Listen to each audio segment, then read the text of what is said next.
clia na ceantar, Mullach ide, Port mar nóg, Baile bhlean séir, Fionglas, Shantrav, Downach Mide, Kill Yuntin, Bin Éadir, Cashlán Knocha, An Chabrach, Dram Conrach, Clúin Tarav, sé Péal Isoid, Bóthar na Dloch, Inse Chór, An Ring, Baile an Vóta,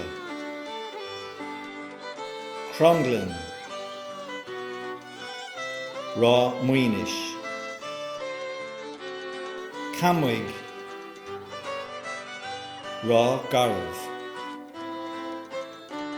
Drehead na Dohra, Clúin Dulcáin,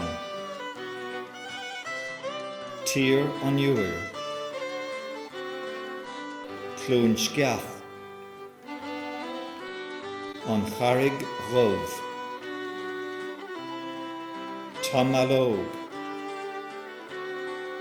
Cowlacht, Ra Farnáin, Stelurgan, Dún Líre, Bailon Tír, Deliganish, Cabán Tíle, Killineen Léineen, Ballina Lower, Bray, Blá Clia na Ceantar,